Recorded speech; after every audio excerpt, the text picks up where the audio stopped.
todos do canal Refletindo sobre a Palavra, que todos sejam bem-vindos a esse novo vídeo. Novamente vamos estar aqui passando a lição da Escola Sabatina de Adolescentes, que tem como título Esteja Preparado. Então, aqui diz advertência final, né? Então, que nós possamos estar preparados e ouvir a advertência final de Deus, né? Darmos atenção e aproveitarmos a oportunidade que Ele está dando a cada um de nós.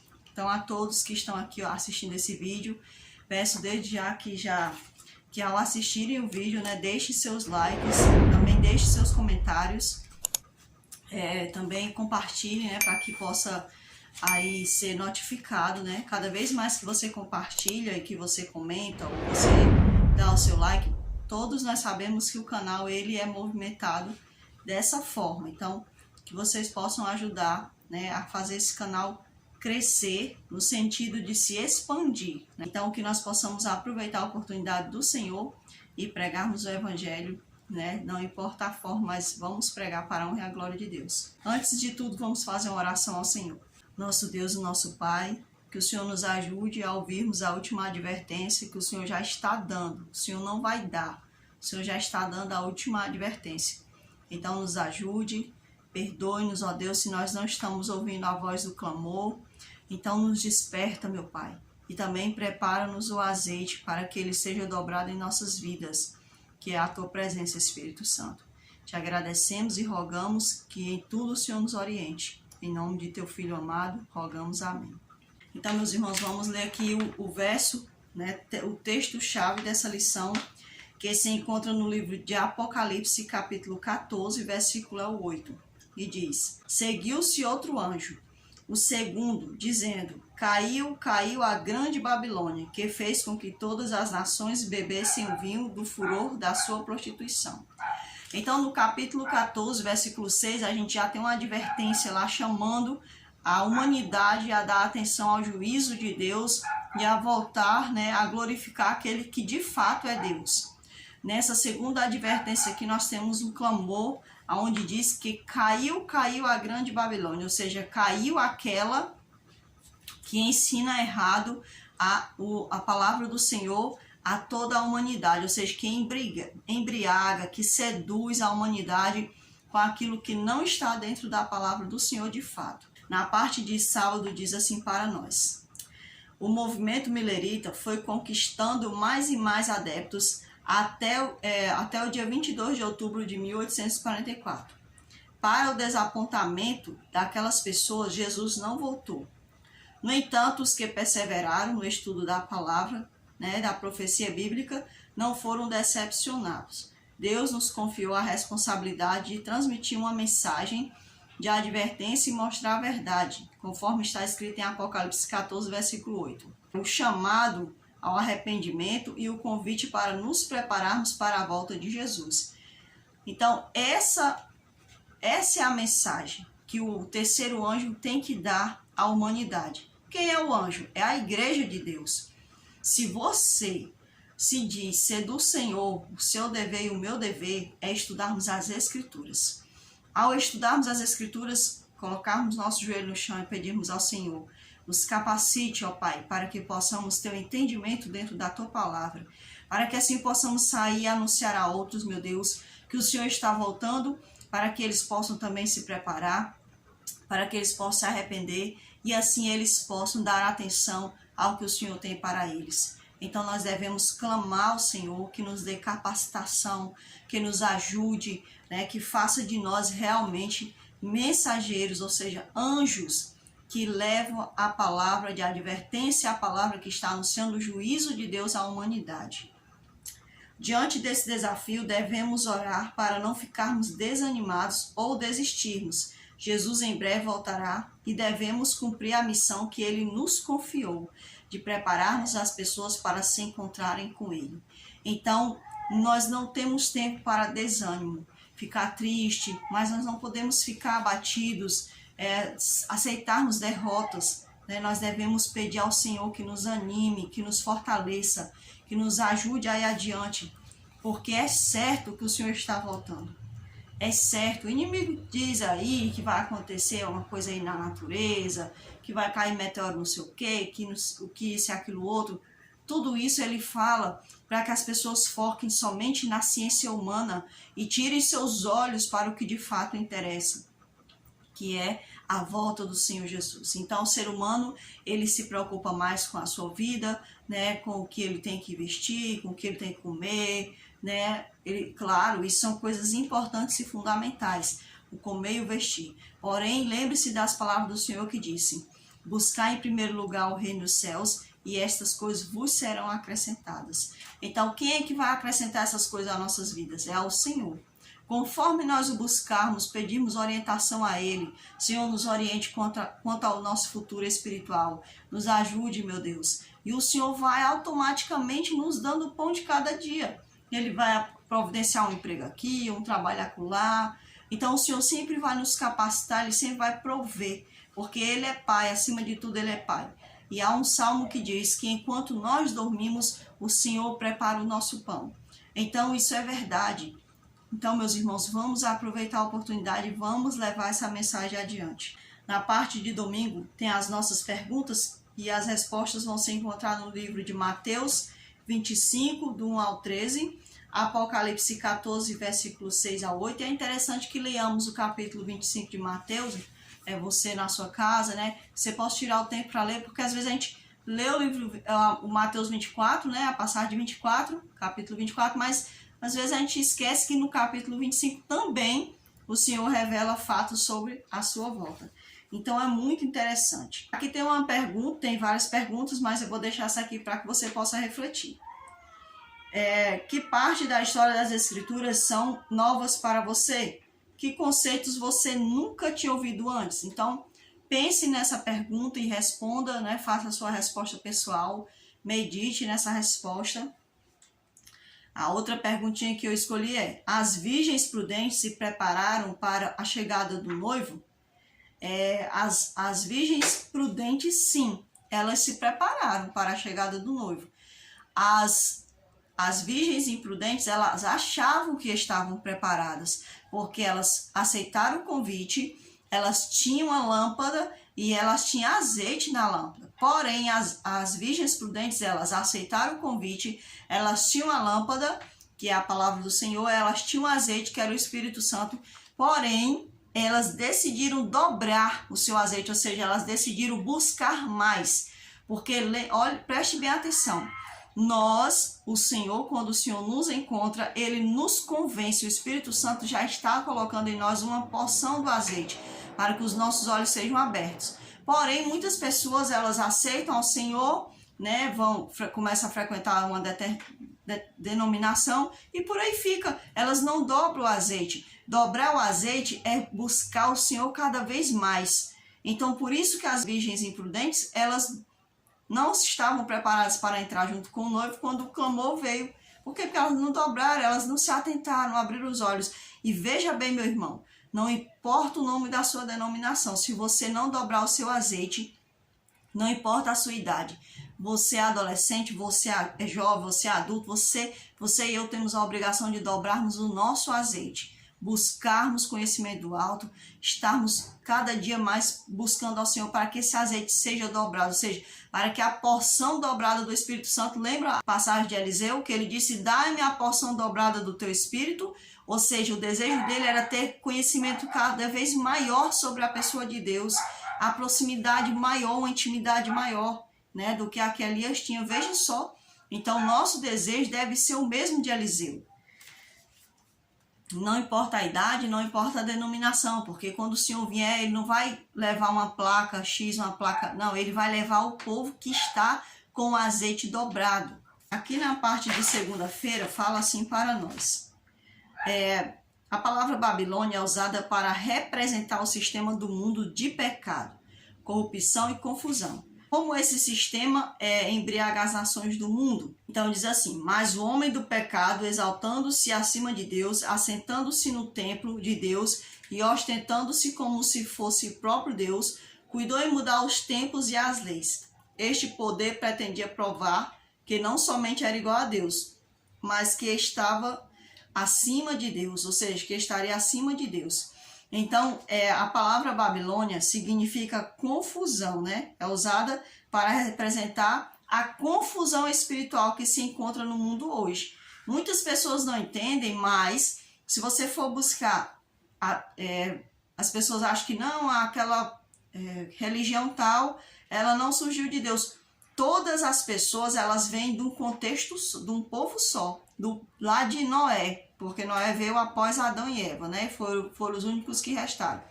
Então, o que é que acontece? Essas nações, mesmo que seguem deuses pagãos, todos eles vieram de um só Deus, do Deus do céu, Deus Criador. Só que o inimigo foi colocando dentro do ser humano, né? Fazendo com que o ser humano cada vez mais quisesse ser Deus, assim como ele quer ser Deus. Então, o mesmo desejo que opera no coração de Satanás, opera no coração de muitos na terra. Esse negócio de querer ser Deus. Então, eles se perderam, né? Eles criaram para si ídolos, aonde eles mesmo eram muitas das vezes os ídolos, né? Os deuses, aonde eles queriam que as pessoas, por conta da inteligência que eles tinham, porque o ser humano sempre foi muito inteligente, né? Então, por ele fazer algo, aí ele, né? Por exemplo, digamos que as pirâmides, né? Alguém chegou lá e disse, nós vamos fazer uma pirâmide, botou lá um projeto, e aquilo dali, olha, todas as pessoas ali do Egito ficaram com os olhos, né? E algumas nações perto ficaram assim com a boca aberta diante daquelas maravilhas, né? Que foram criadas. Então, aquela pessoa que teve aquele entendimento, claro, né? Com o intuito errado, então essa pessoa passou a ser o quê? Endeusada. Agora as pessoas vinham lá, ofertavam coisas a ele, davam-lhe presentes, bajulavam e reverenciavam. Então, assim que nascem os deuses, né? Os deuses não nascem do nada, nascem do ego do homem, juntamente com o desejo maligno de Satanás de destruir a humanidade. Então, a Babilônia é isso, é aquela confusão espiritual que surgiu no mundo, né? As pessoas já não sabem mais a quem seguir, elas seguem qualquer coisa, e aí vem essa confusão para dentro das próprias escrituras. Pessoas pegam as escrituras e agora começam a fazer coisas totalmente contrárias à vontade de Deus, usando as próprias escrituras. Quando a igreja de Roma, né, que nós chamamos hoje a Igreja Católica Apostólica Romana, é surpreendida por homens que querem o retorno às escrituras. Ela tenta calar a muitos, né? Ou seja, ela intentou, né? Nós sabemos que muitos papas, eles queriam esse poder, né, de domínio, de que as pessoas o aceitassem como um ser assim, capaz, né, não sei nem de quê, eu não sei nem o que passa na cabeça deles, né, desse povo aí do passado. Os de hoje não é diferente não. Então, quando essa igreja, ela se viu ali com pessoas de dentro da própria igreja, porque, meus irmãos, ali é o resquício da igreja primitiva. Nossos irmãos são resquícios da igreja primitiva ali dentro daquela igreja paganizada. Essa igreja, né, ela começa a ver levantes, né, pessoas se levantando e dizendo, não, as escrituras não dizem isso, as escrituras dizem assim, as escrituras não dizem que nós devemos reverenciar um homem, né, que é o Papa, nós devemos reverenciar o Senhor, o Criador. Não, as escrituras dizem que não é a guarda do domingo, é a guarda dos mandamentos, onde está escrito lá também sobre a guarda do sábado, sobre a questão de não adorar imagens. Então, aquilo que ela foi modificando, muitos homens foram se levantando e indo contra aquilo dali, né? Então, quando ela começou a ver isso, ela começou a tentar calar a boca desses homens, só, né, meus irmãos, que em contrapartida, homens, né, que saíram lá de dentro, porque, tipo assim, não, aqui não dá mais pra gente adorar, né, porque aqui tem o Papa, nós não queremos reverenciar o Papa, e eles não estão deixando a gente adorar de acordo com o que nós estamos achando as verdades bíblicas, vamos sair daí. E quando eles saem lá de dentro, muitos, né, com desejos errados, desejos de poder, né, desejos ali de políticos, né, digamos assim, de poder mesmo, de mandar no público, né. Então, o que que eles fazem? Eles começam agora também a oprimir, né. Eles trazem, além do mais, eles trazem dali de dentro coisas erradas, como a guarda do domingo, eles continuam fazendo isso, eles não aceitam o que está dentro da Bíblia, né. Eles continuam guardando o domingo, eles continuam fazendo a Eucaristia, né? A gente sabe que muitos ainda continuaram fazendo aquele costume algum tempo depois, né? E também a questão da taxa que era cobrada pela Igreja Católica, porque não existia mais o dízimo, né? Como muitas pessoas dizem que existe. Eu também acreditava que existia, né? Mas ao estudar e ao ver até mesmo o processo histórico, eu descobri que não havia mais o dízimo, né? A oferta a Deus, né? Então, a questão do dízimo, ele é cancelado com a questão do santuário, assim como foram cancelados os sacrifícios, né? A regência a questão do santuário, ele é anulado através do sacrifício de Jesus, né? Porque ele já encontrou o seu propósito. A questão também do dízimo também se encerra ali por conta que era a questão do sacerdócio, né? Era usado para o sacerdócio.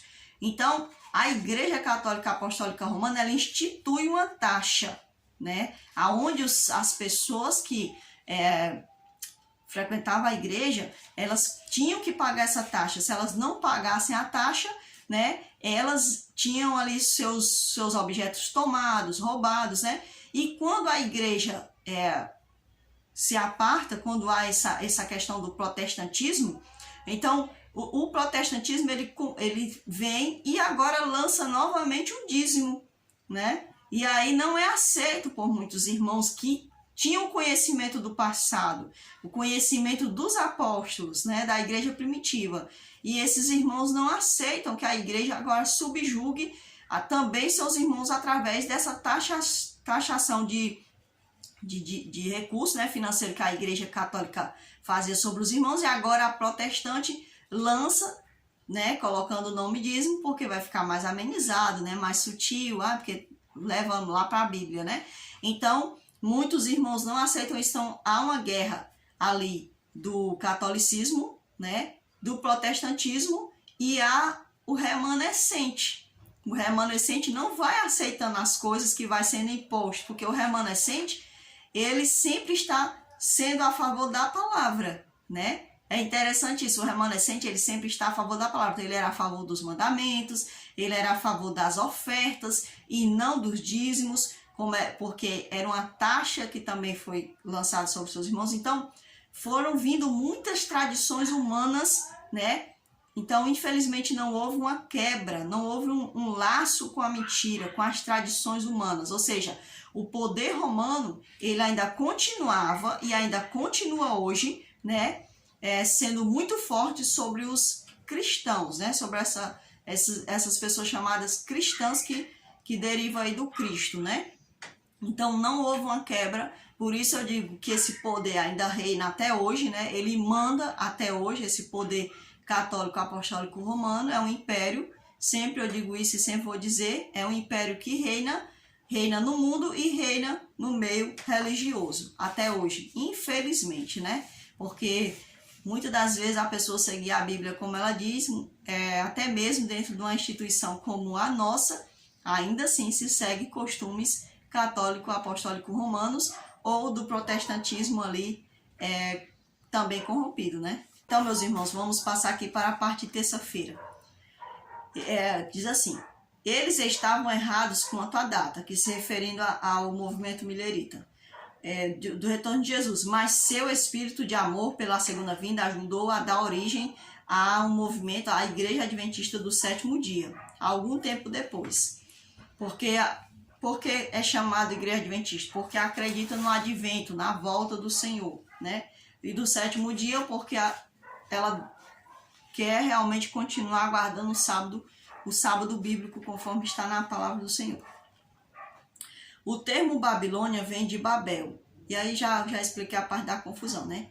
Apocalipse 17 retrata Babilônia como uma mulher, né? Imagem que a Bíblia usa como símbolo da igreja. A boa mulher representa uma igreja pura e a mulher imoral, a igreja apostatada. Ou seja, a igreja que é cheia de costumes, tradições, né? Que ali, com certeza, não somente os homens colocaram, mas eu acredito que o próprio maligno, né?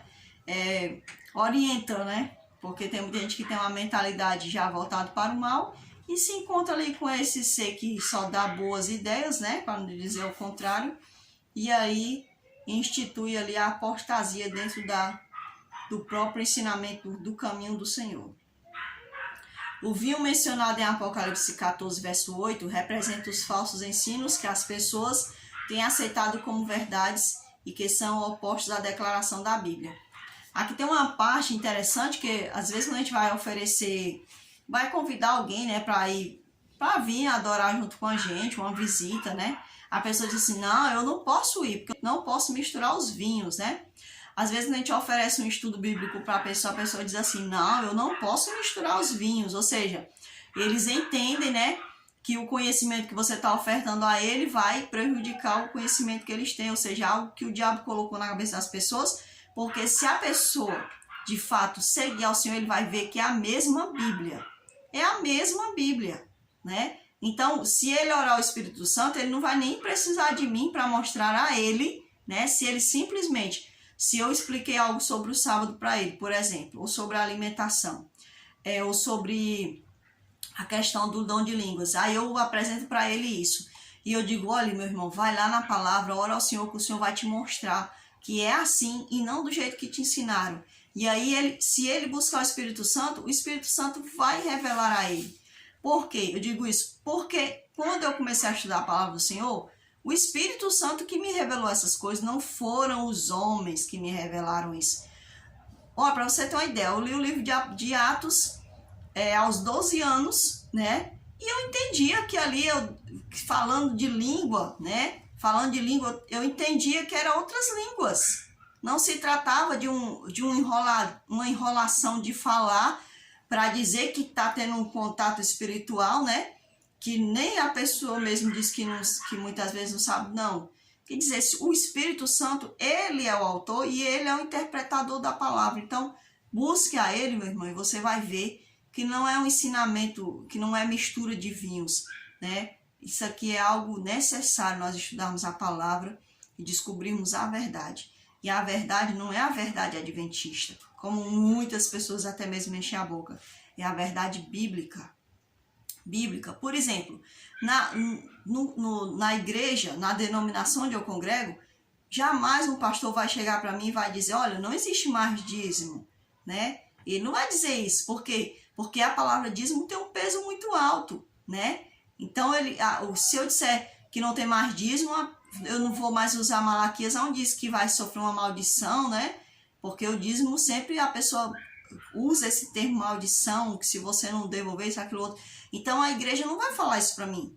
Mas se eu estudar o Antigo Testamento e se eu ver a história, e se eu for até mesmo pelo povo judeu, né? Que é um povo que ama o templo, que tem o maior respeito e que eles entendem que não existe mais o dízimo por conta disso, que o templo não está em funcionamento. Quer dizer, eu descarto umas coisas do templo, né? Eu descarto algumas funções do templo, mas outras eu não descarto. Então, tem algo errado, né? Então, eu não posso esperar que a igreja me ensine tudo. Eu tenho que pedir ao Espírito Santo que me ensine todas as coisas. A última mensagem a ser dada ao mundo apelará para que todas as pessoas sinceras deixem as mentiras pregadas por algumas denominações e se junte aos remanescentes fiéis a Deus. Esses remanescentes aqui, eu digo novamente, irmãos, vão surpreender a todos nós, viu? Porque eles estão espalhados em tantos lugares que a gente menos imagina.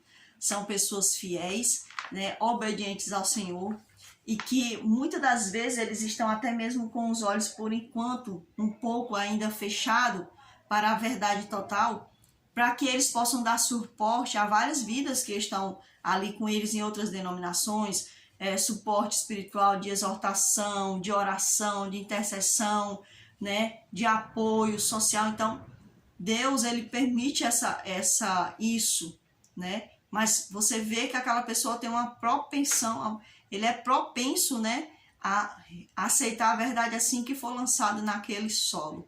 É muito bonito isso, porque o remanescente, ele tem um solo muito fértil e ele pega rapidamente a semente, né? É rapidamente ali acolhida e nasce, né? Dá frutos. Vamos aqui para o verso de impacto que se encontra em Apocalipse 19, verso 7. Aqui em Apocalipse 19, versículo 7 diz assim: regozijemo-nos e alegremo-nos e demos-lhe glória, porque vindas são as bodas do Cordeiro, e já a sua esposa se aprontou. Olha só, tem outra passagem que diz que a noiva está ataviada. Então, meus irmãos, aqui no capítulo 19 de Apocalipse, ele está falando para nós que a noiva está pronta, que a noiva está ataviada. Bem, como é que a noiva, ou seja, a igreja de Deus vai se ataviar? Como é que ela vai estar preparada? Com os frutos do Espírito Santo. Porque quando o Senhor olhar para mim e ver os frutos do Espírito Santo, ele vai dizer, essa daí está preparada para ser selada. Então ele vai bater lá a confirmação de selamento.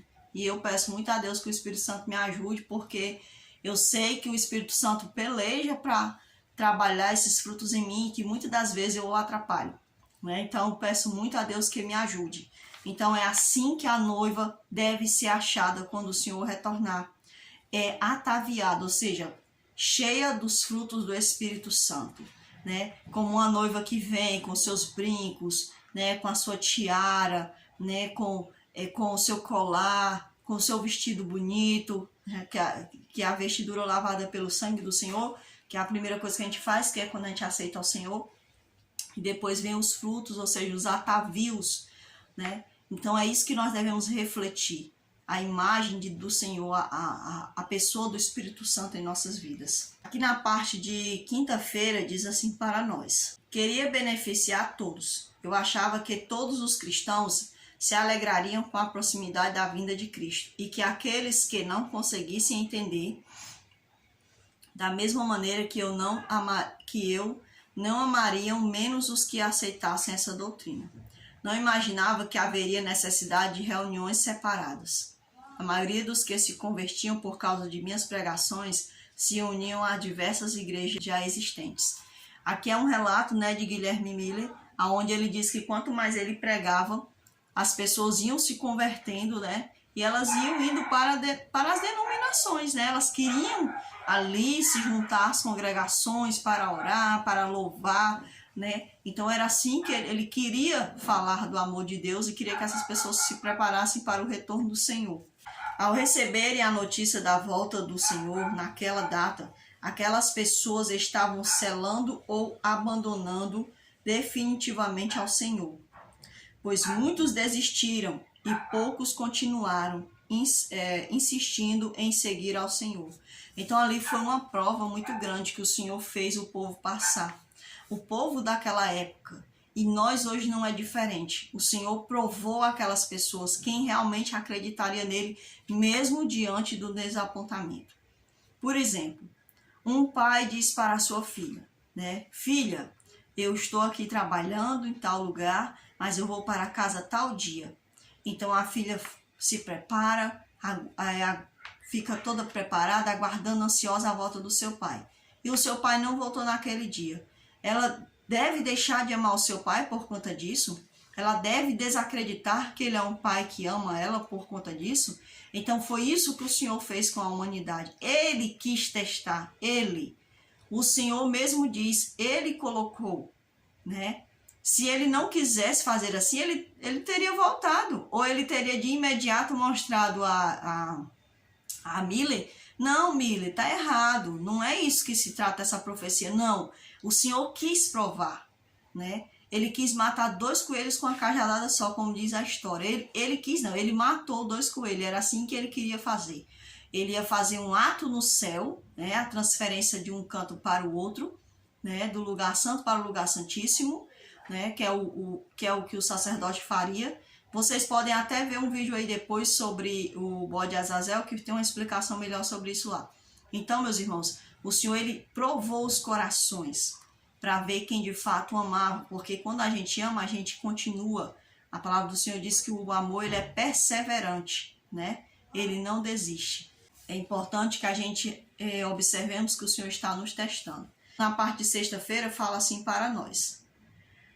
Guilherme Miller e os primeiros adventistas foram fiéis ao chamado inspirado por Deus. Adventistas não da nomenclatura instituição adventista do sétimo dia.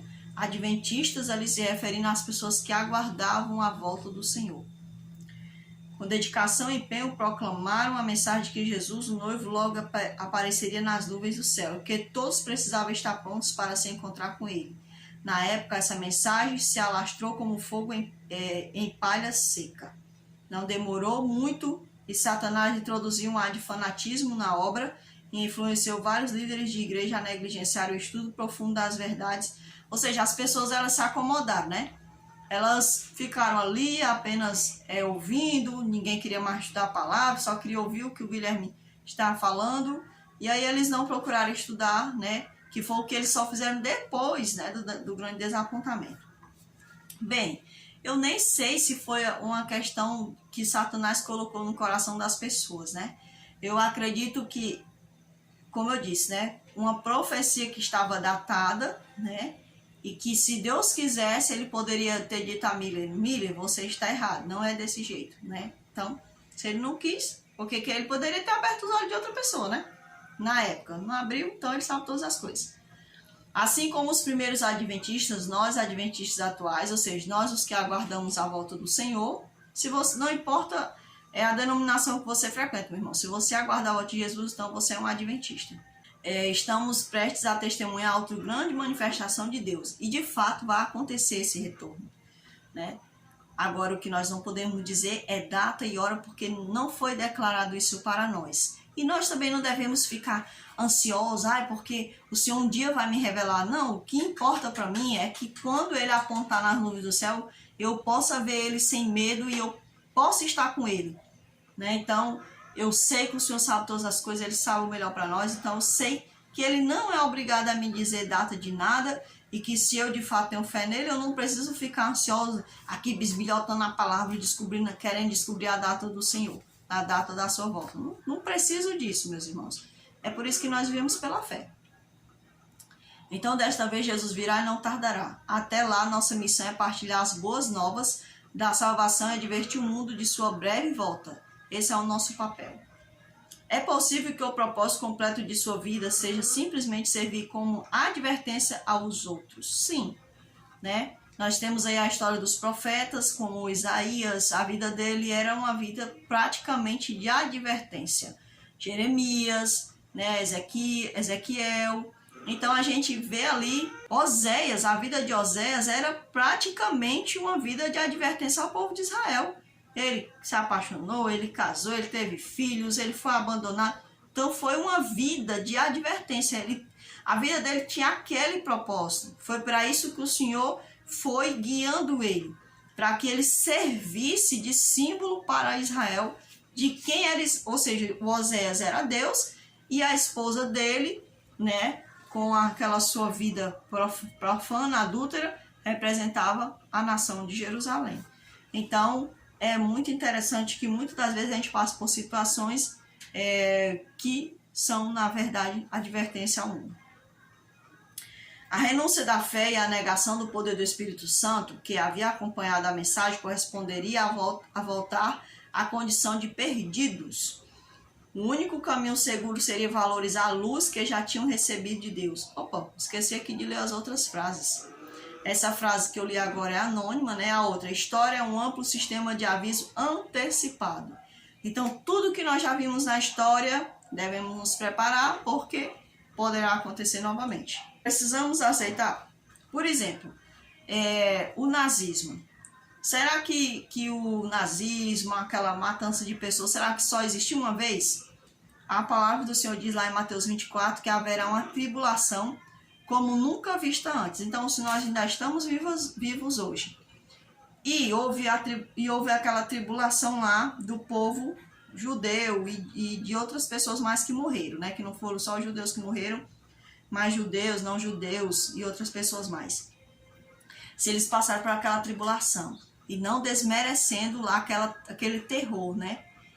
A Bíblia diz que vai haver uma tribulação que nunca mais haverá e vai ser a última, né?